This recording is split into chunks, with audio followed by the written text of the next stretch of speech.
आज शुरू करते हैं बायोलॉजी के 20 महत्वपूर्ण क्वेश्चन जो किसी भी एग्जाम में पूछा जा सकता है। आपका पहला क्वेश्चन है, विभाजन रहित कोशिका कौन सी है? आपका आंसर है न्यूरॉन।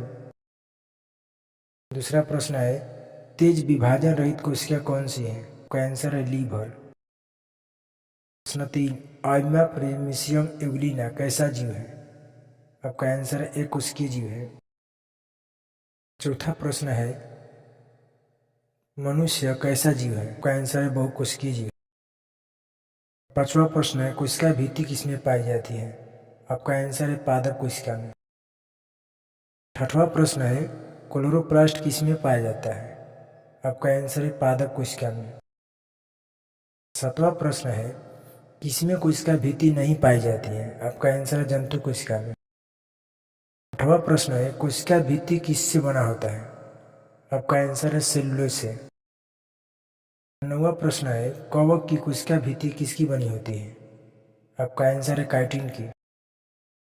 10वां प्रश्न है, कोशिका का दिमाग किसे कहा जाता है? आपका आंसर है केंद्रक न्यूक्लियस को।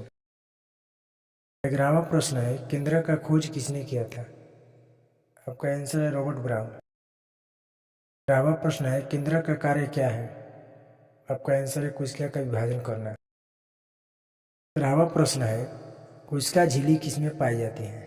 आपका आंसर है जंतु और पादप दोनों कोशिका में। आपका 14वां प्रश्न है, अगर केंद्रक पूर्ण रूप से विकसित है तो यह किस तरह का कोशिका है? आपका आंसर है यूकैरियोटिक कोशिका। आपका 15वां प्रश्न है, डीएनए की खोज किसने किया था? आपका आंसर है वाटसन और क्रिक ने। आपका 16वां प्रश्न है, आरएनए की खोज किसने किया था? आपका आंसर है फ्रेडरिक मिशर ने। आपका 17वां प्रश्न है, डीएनए कहाँ पाया जाता है?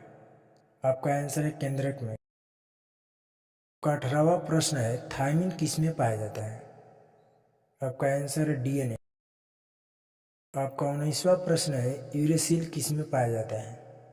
आपका आंसर है आरएनए में। आपका 20वां प्रश्न है, डीएनए का आकार कैसा होता है? आपका आंसर है द्विकुंडली यानी डबल हेलिक्स।